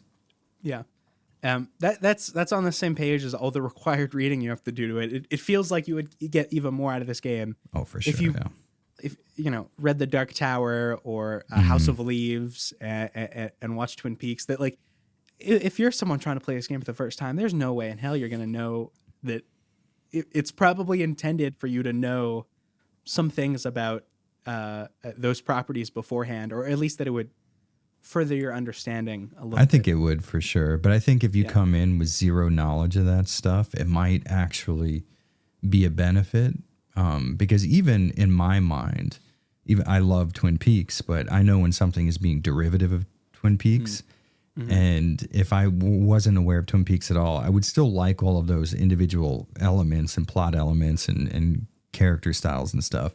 But they would just be in Alan Wake instead. So I feel like, I don't know, maybe. But if you want a better experience with the game, going in and doing a little bit of prerequisite reading might benefit you for sure. Yeah. I to my benefit, at least, I have seen a lot of Twilight Zone. And it's definitely more important in the first game, but there's a lot pulled from there as well. Yes. Especially in the first game, there are these little TVs you can find with like Max Payne 1 style TV shows where it's just a couple photos plus voiceover. And that it's like literally just a Twilight Zone episode, but yes, Night Springs, put right? into Night Springs is and that's also how they explain American Nightmare, is that it's a Night Springs episode. Yeah, they bookmark it with the Night Springs. So is it real? I don't really know. I think even the narrator at the end is like, is this how it really happened, or is this just part of the story? In the that's like leaning too far into it. in my opinion, where it's like what I like kitschy. is this shared Remedy universe, though. Because the same thing in Quantum Break, people are wearing Night Spring shirts and stuff. I like the idea of taking small elements that aren't necessarily important and including them in every single game, so that you feel like you're in a more cohesive narrative universe. They do a really good job with that. Definitely. I think one other thing to mention, as we're going through the plot here, is the difference between Saga's, the writing experience you get from Saga versus Alan Wake. Saga is much easier to. I mean, it's the real world, so like there's kind of this cohesive plot to it where you could explain Saga's timeline throughout the game, I think, very easily, or at least the big points. And then once you play as Alan Wake, it's like, I don't know, nothing really makes sense in Alan Wake's. It's all dream logic portion, until the end, where it kind of comes together, and you're like, oh, now I get it. But maybe that goes back to the if you play one whole section of the game or one whole campaign and then go to the other one, you're gonna have a really great time with Saga and then be confused as hell the entire time with Alan. Which we find out that Alan in the real world, once Saga does all her Coffee World stuff, she I forget why she has to go to Coffee World, just to find Logan, I'm pretty sure, go to their trailer. She also meets Odin and Tor from the first game, finds out that they're her uncles, which I love. I wish I had them as my uncle. That'd be amazing the best characters. Ever. I love them so much. They're so cool. But I will say this. I don't like that Saga is related to Tor and Odin. It's like, really, I don't see the point in it. I think the reason for it was to explain her mind place, but you could just say that she's an amazing detective. Well, they never really like Tor and Odin. You never see legitimately use their mind place at all. No, but they talk about how because she's of their blood that she has. Yeah, but I mean, you could just explain that by saying Saga has the mind place. Yeah, they just don't.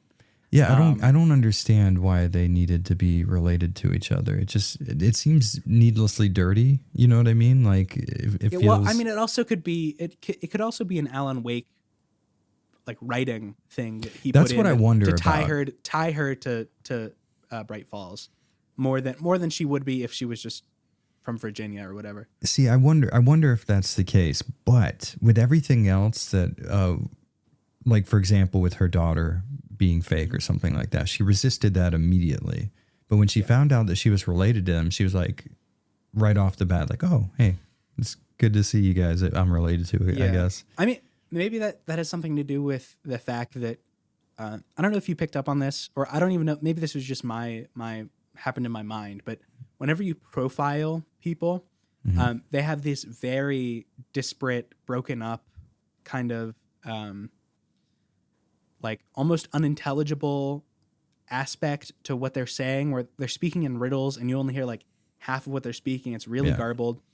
When you profile the Andersons, especially later on in the game, they can just talk to you much more directly. And I think even when you do it earlier on, it's like the reception's much clearer that Saga's getting. Yeah. So I think maybe that's why she was kind of understanding it, because she could kind of feel a link in some way to Tor and Odin that she doesn't feel with the Bookers or I don't know, Ilmo and what's his name? Elmo, Yako. Yeah. I don't know why I was thinking Ilmo and Elmo. That's not correct. So we see Saga go through. She goes to the trailer. There's stuff from her daughter, newspaper clippings that her daughter had drowned, which we see, I forgot to mention, all the way back way in the beginning when she first goes to the diner after the murder, and she's kind of interviewing some of the witnesses. Rose mentions it, which is kind of the first impetus that we see that. And now we're kind of seeing that it has actually affected this world. If it's not true, it's at least being written into the story now. Goes to the Koskela brothers float factory, does all the boss fight with the two cops, goes back to where they were keeping Alan Wake. Alan Wake is just, the whole room is just fucking destroyed. Blood everywhere. And you wake up as Alan in this moment. Later on, we discover that the Alan that we thought was Alan the whole time was actually Scratch. So does Scratch kill everyone, or is it the Dark Presence that kills everyone, and then the Dark Presence leaves Alan? So what it seems, or did Alan kill everyone and then fall asleep and wake up? So because Alan and Scratch are one and the same, so that Scratch could make the transition, he had to be Alan, which is the only reason why Scratch is able to get out, is because Alan wrote a story in which he got out and Scratch was him. And Scratch also has to get out. Yeah. So those moments where Alan is doubled over in pain and he feels Scratch coming is internally Scratch taking control of him. Okay. I see. So yeah. So then we see Alan wake up after the Dark Presence that was Scratch left him, killed all these people, going through the forest. I'm skipping over a lot of stuff, but there's a lot in this game that is, as we have discussed, seems very important the moment that you see it and hear it, and then it ends up just being complete misdirection. Yeah. It's also, I forget if this happens, this is Alan Wake's playthrough, but I forget if it happens before or after the nursing home. I think before, right? For the Wake thing, beforehand. The nursing home is the next thing that you do after this. So we go through the forest. That's when we find, once we get Saga, see all the carnage that Alan Wake had left behind. That's around, or is that around when we find FBC? Or is that later also? Yeah. So what happens is Alan is running to get to Casey to warn him that Scratch is coming. And in the process, Scratch begins to manifest himself. And while Alan's doubled over, a member of the Cult of the Tree is going to stab him. Saga shoots the knife out of his hand. Turns out it's Ilmo. And then the FBC comes in with choppers and containment stuff and everything. Yeah. We get to meet an FBC agent who is, even though I thought I originally, when she was first introduced, I was like, I don't know if I'm going to like this character. She's kind of a bitch in the first scene that you meet her. But I actually ended up kind of liking her through the back half of the game. I'm trying to find her name now. I know it's Estevez, but Agent Kieran Estevez from the FBC comes. FBC's thinks they can take control of the situation. Pretty cliche. Big federal institute comes in, tries to think they can do everything. They can't. They get shafted by Alan. Saga's still trying to figure out, like, is this Alan Wake guy even real? First of all, is Scratch also Alan? And we don't quite know yet. We do the nursing home segment, which I think the nursing home segment is kind of my favorite part of the game. It's very Resident Evil in its design, where you're lots of backtracking. Yeah. You get keys to go to places you were already at that just had a locked door. Basement also. The basement of the nursing home was one of the only places that was like actually scary to me. Kind of what you were saying with Nightingale early on, where it's just completely dark, so you can't know if something's there or not, which is immediately a lot scarier than, I don't know, fighting 20 enemies in the forest earlier on. We also find from the first game, we see the Pat Main, the radio host who we've been hearing on the radio the whole time. He has he reminds me of a little YouTuber in his little room. He has this whole radio set up, little microphone, kind of looks like what you look like right now, actually. Yeah. It's like against the wall. It's adorable, yeah. Doing his little radio show, which I think is amazing. They let him just, I don't know what the hell else they have on the radio in Bright Falls. Apparently, well, you know what the best much. part is that, like, he was an older guy in the first game, and he was, mobile, doing his thing or whatever. But he was at that age where you could see 13 years later, he could definitely be in a senior's home. I thought that was a really cool kind of continuity, I guess you could say. A lot of the characters too that you see repeating from the first game that are now older, you can see how except for the light lady, who seems a little insane anyway in the first game, but Tor, Odin, Barbara Yager, like all the characters that you knew from the first game that were at that age and that are now in this nursing home as time has passed, have the sort of innate horror of someone who is slowly, inevitably kind of losing their sanity. They're all stuck in this home that I think pretty much everyone in the home is kind of haunted by the dark presence. And they're just kind of locked in there. With even the Rose radio host doesn't believe. Who does he not believe is dead? I forget. Thomas Zane, I think. Is it Thomas Zane? I forget who it is. No, it's a woman. He's doing a radio broadcast, and somebody calls in to say that somebody is dead in real life because he keeps talking about her, and then he like hangs up the call and goes like, "Oh, practical jokers" or something like that. Yeah. But everybody in the nursing home is the same way. They're all sort of broken from reality in one way or another, which is cool as hell. And that adds to the horror the horror aspect where you don't know what's going on, because the information you're getting from the game is from people who also have no idea what's going on.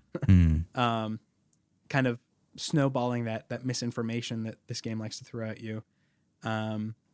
Also, one of the only character design I would say that's actually like scary in of itself in this game is Cynthia Weaver with her the way she like kind of crawls, walks, sprints, like teleports. She's like a just a fucked up version of the Scratch that you fight later on. That she's just like everything that he has with his like little teleporting side to side ability. His like poor is it Yako is the one that dies, right? In the jail cell, he just gets Scratch just fucking teleports inside of him. Yeah.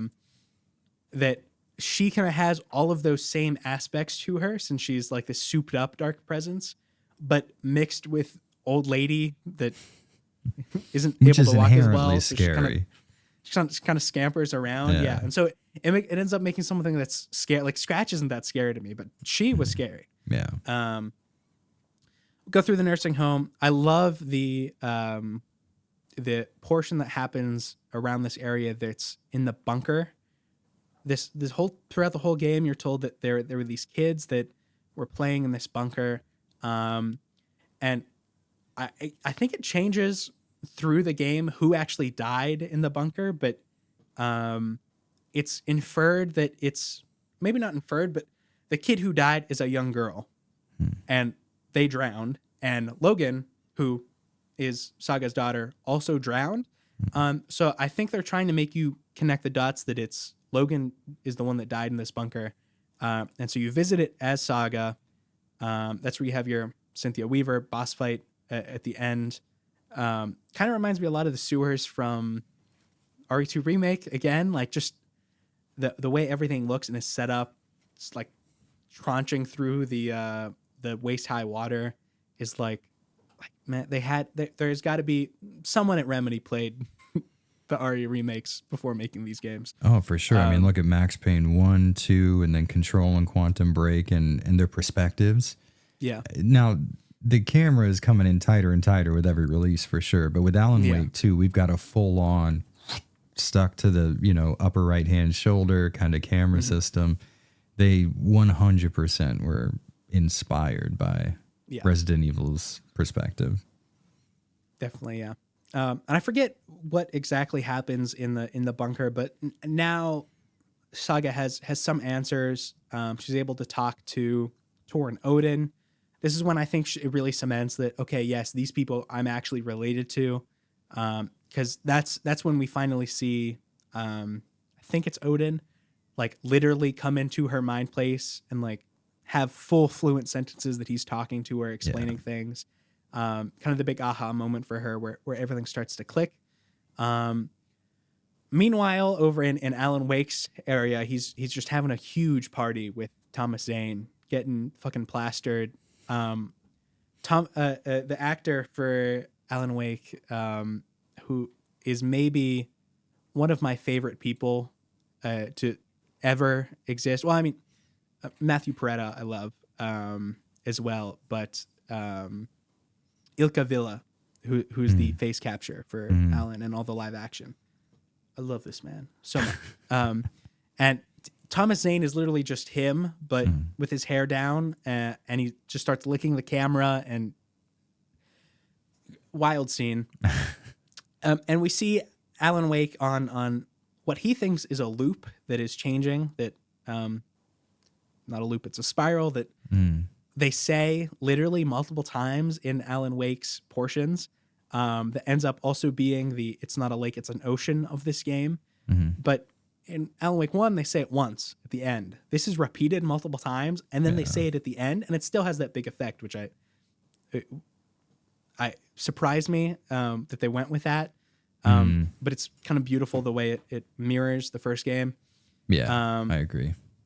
But it helps to kind of understand what's going on with Alan, that he thinks it's looping back and forth, but he's kind of spiraling down further into the dark place where he thinks he's getting out. We see him go to the hotel, room 665. We see this very morbidly beautiful art installment done by Alan's wife, Alice, who is kind of haunted by Scratch in the real world, or what we think is the real world. Trying to take photos of him, kind of dealing with the PTSD she has and the trauma from the original Bright Falls incident 13 years ago. And she's sort of like thriving now. She's this like celebrated photographer. And that was the one thing that was cool. Barry was like, oh yeah, I'll represent you and stuff. That's so cool. Yeah. And yet she has all this success, kind of what Alan Wake was looking for in the first game was to broaden his horizons, get this new look on life, to be able to write something that actually makes him happy. And then meanwhile, Alice is the one who gets out and has this newfound love for creation, but for her, it's not making her very happy. It's like it's a coping mechanism, but it's not really working. She's popular. She has this art installation at this museum, but it's not what she wants, even though it is what you would think would make you happy, is being successful and having this new outlook on your creations. But it's all based on the trauma that she has had and built up. And everything that happens with her is beautiful throughout the game. And at the end of kind of her little subsection, maybe the most chilling like cutscene or like collectible I've ever seen in the game is her like multiple consecutive photos of her like slowly jumping off a cliff at Bright Falls, which I think a lot of people took as her committing suicide. But to me, that meant that she was just jumping into the lake going after Alan. I think didn't. what that makes sense though. That's a good interpretation. I think. like I took it as the more immediately- literal thing, but yeah. Yeah, like literally in the moment, you're like my heart just saying, I'm like, holy shit, I just watched this lady kill herself. But upon reflection, I'm like, I think that's her going in after Alan. Yeah. Which is because why she's able to leave behind these tapes for him. Which makes sense. And why she can have an effect on the dark place is because she's probably is also in the dark place. Yeah, which plays into the whole loop thing. Which, yeah. I mean, God, Sam Lake loves meta stuff, and he's so good with it. It's the most confusingly understandable game I've ever played. We also see Alan go to a movie theater in his quest to get out, and there was a full like 20-minute length. Did you sit in the movie theater when the little movie was playing and watch the whole thing? I recorded like 10 minutes of it. I thought that like it would go on for significantly longer, and I didn't know how much I could record. Yeah, no, it's like I think it's like 20 minutes. It's a really great analogy for kind of what's going on in the story, even though the literal plot points of it are different. But it's kind of you see the same cult, the deer cult. You see Ilmo and Elmo. You see a lot of the characters return in kind of their same like plot position that they are in the main game, where Ilmo and his biker crew are kind of seen as villains, but maybe they're actually the good guys, and Alan Wake is looping. There's all the aspects carried over from the game, but just set to a different context. And I think this the short stands alone. Like, I think you could watch it, not in relate. Like, you obviously wouldn't understand much, but I think just kind of the emotions it tries to conjure works. Yeah. Not relative to the game. I think it's just a good piece of media. Which all the live action cutscenes in Alan Wake 2 are. Well, we should touch on that. Shot. I mean, Remedy are mixed media masters. You know, like this is at a point now where it's just them that's doing it. And you could trace a straight line since Max Payne 1, and including the news broadcasts and the commercials. Photos. Yeah, exactly. Yeah, like it's the slideshows of that game essentially. In Max Payne 2, you have Lords and Ladies, and as it continues, I mean, like with Quantum Break, you have full on 23-minute cutscenes that take place at the end of chapters. That was a company that Microsoft and them hired to do that. That's like, it was them, Sam Lake and the team kind of molding it into the game to be this interconnected piece, but it wasn't them making it. This game is them like diving deep first. Like, we saw some of it in Control, especially in Control. They started the kind of live action placed on top of gameplay. Yeah, like overlays. Things that you see, like overlaid, kind of semi-transparent. And in this game, I don't know how they do it, but it feels like it exists in the game world, even though it's a flat 2D pane. You can kind of walk around and it parallaxes a little and shifts to match the camera angle, and it feels just like it's an object, but it has the photorealism of live action, so it feels like the highest quality 3D asset ever put in a game, but it's technically just a video playing. It's really cool the way you can frame it too, because so it's like a gameplay thing where you can reveal these bits of story in Alan Wake's sections. And how you do it is you look at this snapshot that's hanging in the air and align it a certain way so that you can see what's in the snapshot. And then once you do that, you can frame it really cool. Like when you're out in the city and Alex Casey is doing a voiceover and it's just his silhouette, you can look to the moon and have his silhouette be perfectly over, or, whatever. Yeah. It's super cool. I love that a lot. And that kind of is the whole, almost the whole point of Alan Wake's section, I think, is you're not getting much from what Alan Wake is doing himself. You're getting from what he, what he causes, I guess. Mm-hmm. Like he himself is not really affecting the dark place as much as the dark place is affecting him.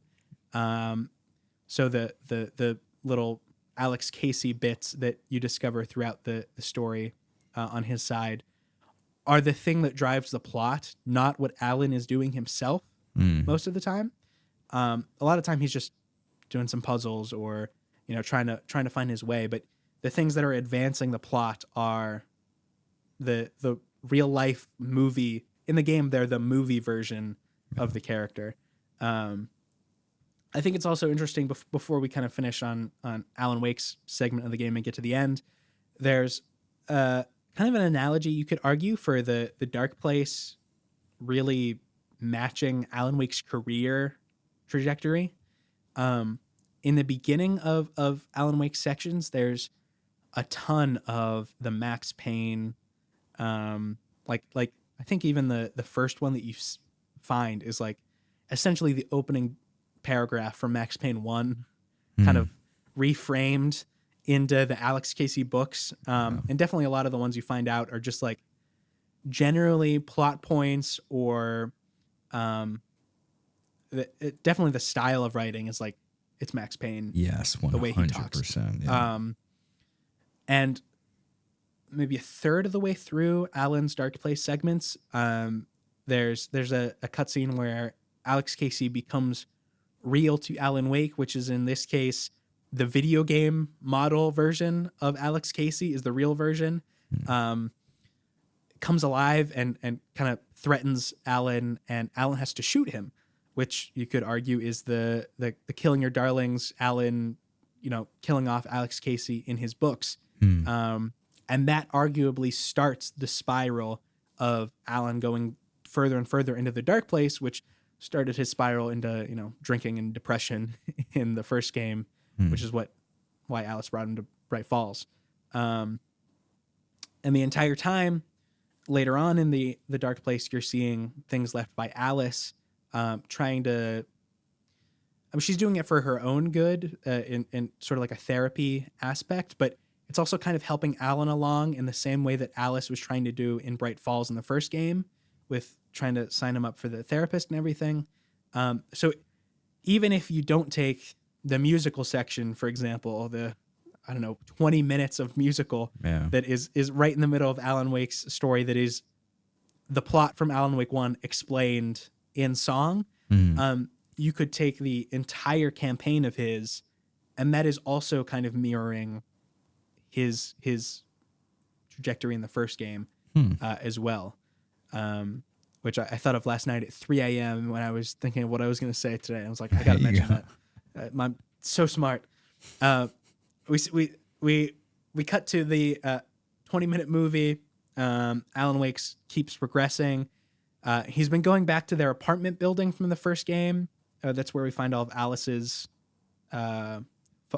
photography and her art installations, like being set up to kind of emulate what it's going to look like in the eventual piece that she puts out.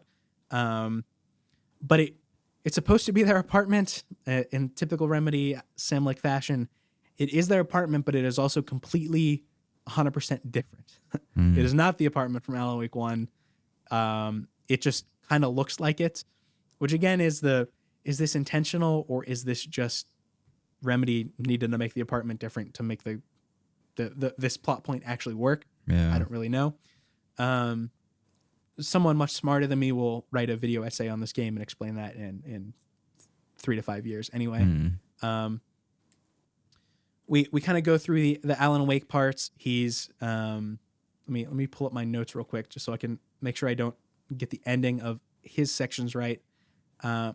He's trying to stop the loop, but feeding into it in himself.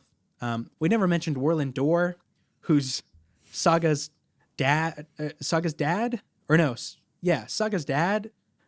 but was also like a talk show host in Bright Falls, and so now he has a show in the Dark Place. But he's also in Quantum Break, who is played by Lance Reddick in Quantum Break, and is unfortunately, I mean, I think Lance Reddick would have had to have been involved at this point when the game was being made anyway, before he passed away. But it was probably just, scheduling or whatever. Warlin Door, the actor for Warlin Door, he's so good at being Lance Reddick-like in this, where like, if you didn't like look directly at his face, you can tell it's a different person, but just his mannerisms and the way he acts is so, it's spot on to how Lance Reddick would have done the role, I think. God, anyway, Lance Reddick and was so good.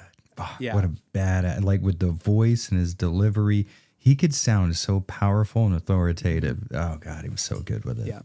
And I don't think this game is cheapened at all by the fact that it's not him. In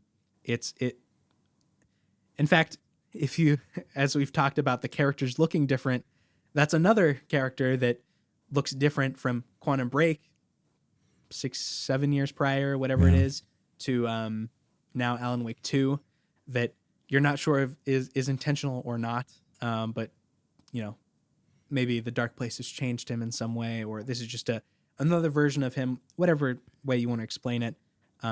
It's the same character. Well, Quantum Break actually isn't a part of the Remedy cinematic universe. In the same way that Max Payne isn't either. Yeah. So it's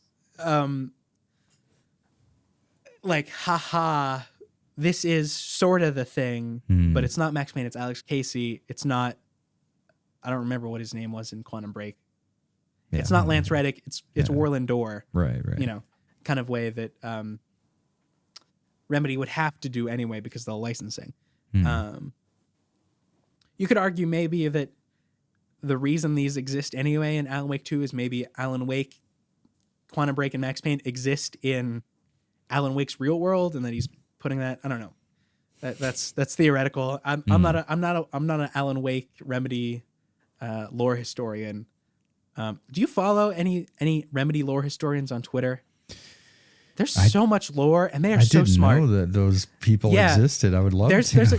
There's a couple of them, and they like I watched a video in the making of Alan Wake 2 where Sam Lake was like, yeah, I don't remember half the stuff I wrote in Alan Wake 1, so I just go to the Alan Wake wiki and look it up to see what I did, which is amazing.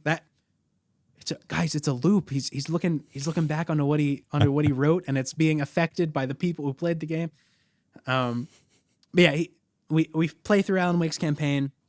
Cut to Saga. At this point, she's trying to bring Alan Wake out of the Dark Place through song. So her medium of choice. She's not a writer, not a poet. She's has uncles that sing. Yeah. So they are the ones bringing her out. We have the big Scratch boss fight. Nothing happens. We kill or try to contain Scratch, but it was nothing worked, right? It blew out of the top of the containment cage. Yeah, which that is also one of the funniest 3 seconds in a game where it focuses on him. You think you've done it, like this is how you're gonna find all the answers, and he just fucking explodes. Same with Tim Breaker in the beginning, where he just disappears basically. And so Saga didn't work. She has to go into the Dark Place herself and pull him out. That kind of, I guess you could explain,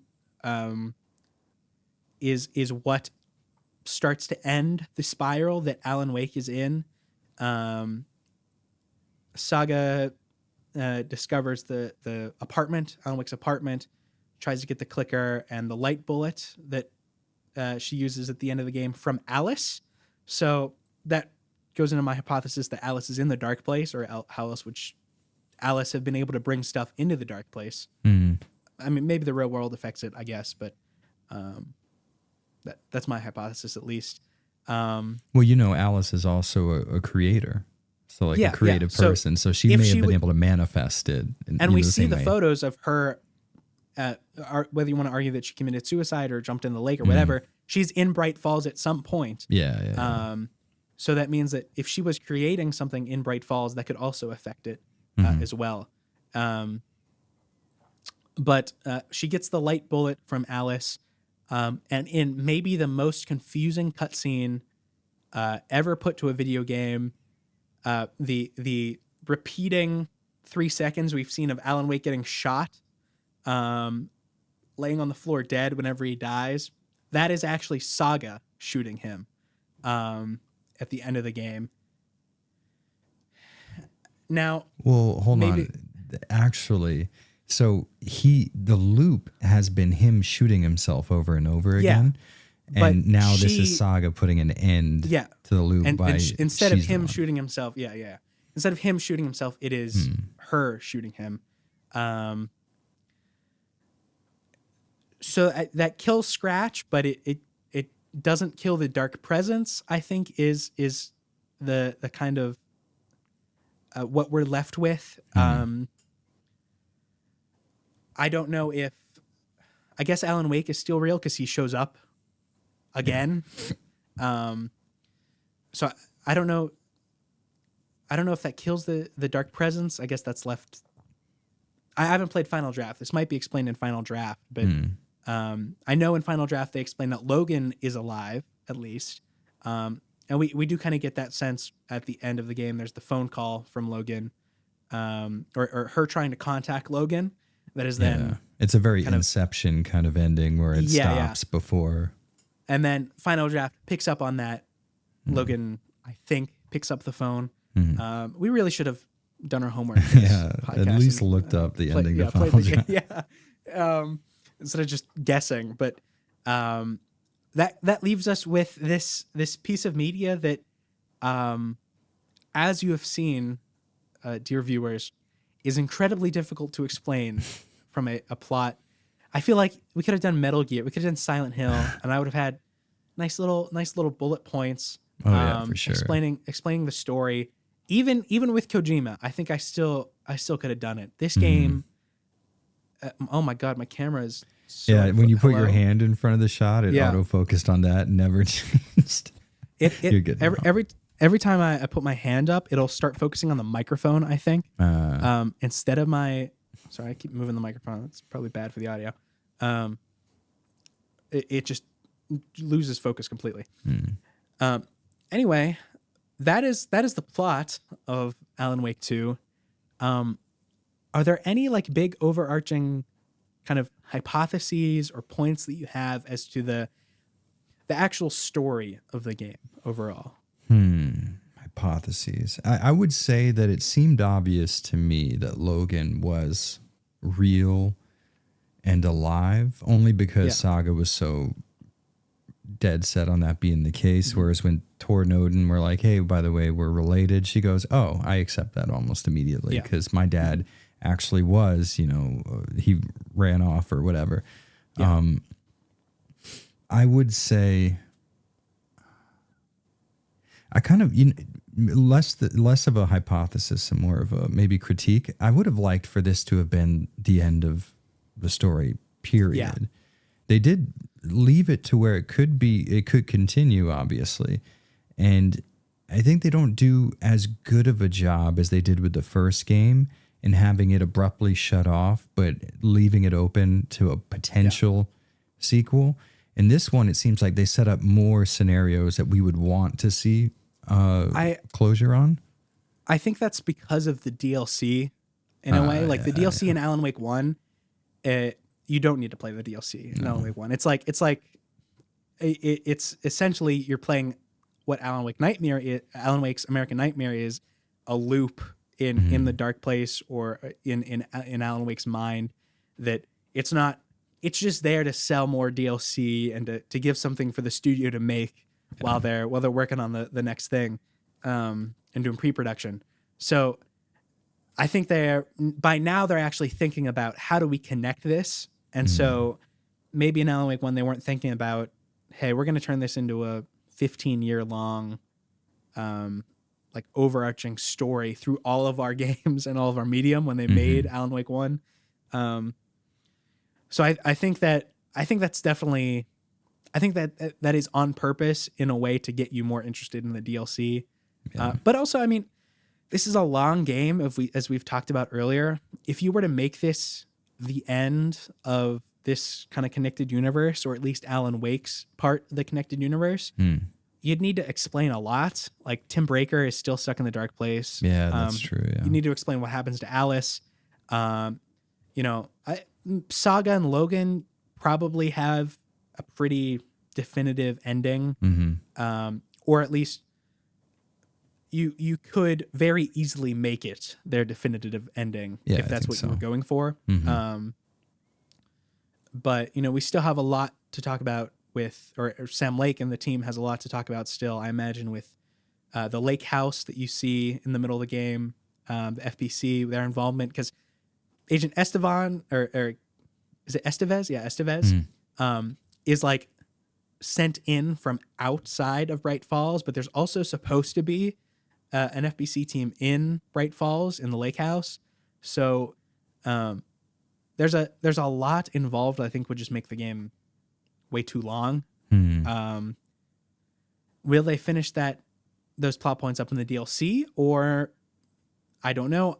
I think there's going to be maybe a Control 2 that is there, either the second to last or the last game in this connected universe, or this phase in the connected universe. Maybe they're going to do the MCU thing where they do this for 50 years, but I definitely think we're like halfway or like 3/4 of the way through this. That just means, will Control 2, which is confirmed to be in development, be the end of it?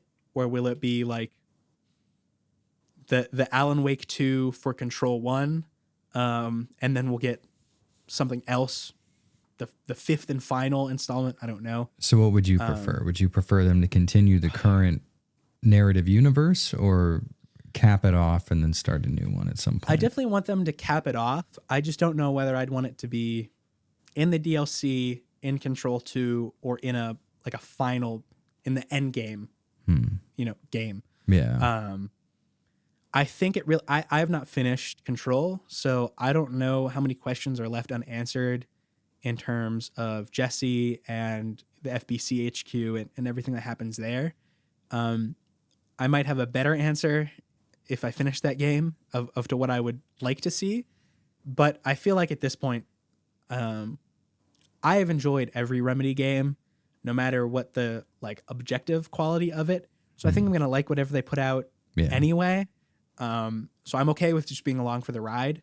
In a sense that I just want there to be more all the time. I'd love for there to be a Control 2 that kind of explains what's been happening to Jesse during this time and what's been happening to the world outside, maybe. Yeah. And then, one final game to finish everything off. I hope they don't finish it in the DLC though, because I don't think that would be enough. I mean, Control 2's confirmed in development, so I guess they're gonna have to. I don't want this to be the end of Alan Wake though. I got you. Okay. I love Alan. I love Matthew and Ilka Villa, and I'd like to see more. Although I think it's rumored there's a TV show, Alan Wake TV show, in the works. I think that would work. So, I think it would be nice to see Remedy finally cross over and to just do purely visual. That's kind of interesting to think about. Remedy as a whole being this multimedia developer that literally no one else, there is not a movie developer that makes games. There is not you could argue the MCU is that, or the DCEU is that, because they they have this universe that connects to the games, but it's not the studio doing it. It's the rights holder giving this to people to do. Remedy is I can't, at least in my head, I don't know of any other, I guess Resident Evil, you could say, with the animated movies is doing that. Yeah, I guess so, yeah. In sort of, I don't think it's as good though. They're kind of just, I mean, I think the movies are good. I don't think it's as good of like a link between the game. Like Resident Evil was fucking. Yeah. I mean, it's Capcom and they suck at everything. Yeah. They suck at every third thing they do. So that makes a lot of sense. But I think Remedy, we could see something because, I mean, Remedy games have been writing 95% of the way and then 5% gameplay, for me at least. Yeah. And it feels like a very safe scenario. If anybody was going to get into the visual medium, it would be Remedy. I wouldn't trust like Konami or EA or somebody else. I sure as hell would not trust Konami. Oh my God. I wouldn't trust Konami to do much anything. You excited for the Metal Gear Solid movie? Yeah? Big Metal Gear Solid movie fan? When that comes out in 2080? 20 years? How long ago was that? Was that like rumored? I don't know, the same amount of time that like there's always been a Castlevania movie, Ghost in the Shell actually came out. But you know, the thing is it's based on truth. People shop these scripts out and companies buy up scripts for video game movies all the time just to have the rights to them. Yeah. So, I mean, that might actually be true. There may be a company that has a script for a Metal Gear Solid movie and no one's allowed to say anything or something. Yeah, but they're just... Because I think it was confirmed that Oscar Isaac was going to be Snake at some point. It kind of feels like, I don't know if you know the history of the Five Nights at Freddy's movie and everything that went through. I do not. No. The creator of Five Nights at Freddy's, Scott Cawthon, has had like 10 scripts and multiple different studios and companies like start pre-production of a Five Nights at Freddy's movie. And it took like 10 years for them to actually get this one out the door. Which I don't know if you've seen the Five Nights at Freddy's movie. That was pretty good. Yeah. It was like I don't know, it's kind of dumb, but like all the Five Nights at Freddy's games are kind of dumb. I watched a lot of dumb movies. Yeah, it's in that like it's very B movie, but done well. Biggest foil, I keep going back to Resident Evil all the time, but biggest foil I would give for it is the Resident Evil Welcome to Raccoon City, where they were trying to make it like an A tier movie. And it ended up being B tier quality. I see. That actually is. It's like the opposite of that for Five Nights at Freddy's. I got you. Okay, I see. All right. But you know, Remedy as a whole is kind of the only. Oh, Kojima might be doing this with Death Stranding. They've just confirmed a Death Stranding A24 movie. But it's interesting to think that no one else. The two people we can think of that are actually trying this multimedia aspect, Kojima, you could argue, is already doing it since all the people in his game are literally just movie actors that he's scanned in. And even before that, they were just, the movies with movie gameplay. Actors. Yeah. So there's two people you could kind of argue doing that multimedia art form thing, and they're both video game developers. Yeah. And they're both pretty. I mean, like, you could make fun of Kojima's writing style all you want, but he's very good at his style. I just finished Metal Gear Solid 4 last week. I could, if we wanted to talk about Metal Gear Solid 4 right now, I could talk about it for a couple hours. Like, we could spend the rest of the day. We could spend a good amount of time on the last hour of that game alone. Yeah. You could probably pick an act from that game and make it a 5-hour episode and make, I don't know, 300 hours of content from the Metal Gear series. Just how it has a lot of analogy to Alan Wake 2, where everything is misinformation too. Yeah. Just, it's not horror. It's like kind of cringy B-movie 80s action thriller. Yeah. It's instead of like Stephen King horror, espionage, spy stuff. God, yeah. It's so fucking good. God damn it. I love that. Have you ever seen that video on YouTube where it's like a 3.5 hour long review of Metal Gear Solid 4 or something? No, I'm sure there's multiple. Yeah. In fact, I know someone that should have a Metal Gear Solid multi-hour guilty as review charged up on YouTube. Especially the Patreon tier that I subscribe to for a Last of Us Part 2 video. That is true. This guy was like, "Hey, I made you a video. Here's your video," and it's not even the right game. It was Last of Us Part 1. didn't even do the right thing. In my defense, I wanted to cover the entire series, but also Last of Us Part 2. Now that the remaster is making its rounds, we're all set up. We're good now. I'll be sure to watch for that video in 3 years when you're done with it. Conservatively in 3 years, maybe. Give me a little longer. Yeah, definitely. Okay, I think we've kind of talked through all the big important bits of this game. Is there anything else you have to mention off the top of your head? Basically what I said in the beginning. This is the most Remedy game Remedy has ever made. Remedy-ass video game. It absolutely 100. I mean, you can feel when you're playing it. This isn't, hey, let's put in this element because it sells well in other video games. You can feel a level of effort and care that shows that this was a production of people who wanted a really, like a work of art to be put out into the world, and then they endeavored themselves to do that, as opposed to, like, well, we could make this change, it would sell better, or if it was from this perspective, maybe more people would buy it or whatever. It's a long, linear, story-based horror game, and all of those things aren't supposed to be moneymakers. So it's really cool to see. Which apparently it hasn't made much money, according really? to some reports. That God, although is so Epic has been bankrolling it, so and they put it on the Epic Game Store exclusively. I think it's going to do what Epic set out to do, which is bring more people to the Epic Game Store. But like fiscally at a I don't know if Microsoft was bankrolling it or something. They would instantly lose their funding by the next game. Sure. But absolutely.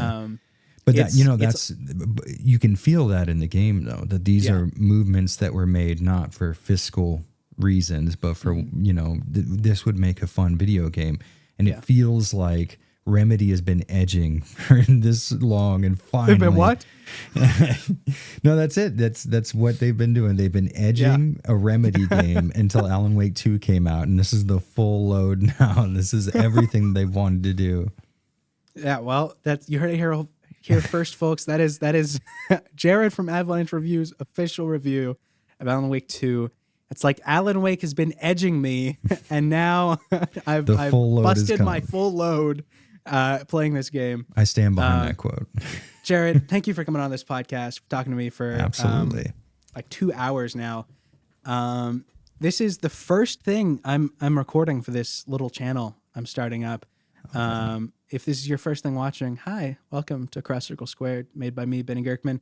Jared here, I forced him through many years of monetary prison, and also through blackmail, death threats, and holding his Discord hostage. All the traditional channels, everything that you would normally use to blackmail someone, money, death threats, and Discord. I'm using to get this man to be a contributor to this little channel. I'm recording an Alan Wake 1 podcast with our mutual friend Karlec, little YouTuber. We'll be talking about that game. That game has a lot less of this whole thing that we've been talking about this whole time. It's more, oh wow, funny little guy. Barry is here. I love laughing at Barry. Haha, little guy. Instead of multi-dimensional like psyop to my brain. But yeah, no, thank you for coming on. Thank you for talking to me. Thank you for taking the 3 minutes to clean your room. That was great in the setup. Pretty good, nice, right? Oh no, I should move that hoodie. I saw that like halfway through. I'm like, damn it, he forgot. That's gonna bother him the whole time when he sees this back. Yeah, it was a pleasure. Thank you for coming on. Appreciate it, man. Yeah, and feel free to have me back. Let's talk about something else for another 2 hours. Yeah, I'm actually gonna I think start Silent Hill once I'm done with Yakuza 1 and 2. So in like 2-3 weeks, I'm going to be hopping into Silent Hill 1 for the first time ever. I'll be there Silent Hill 2 dude. then right after that.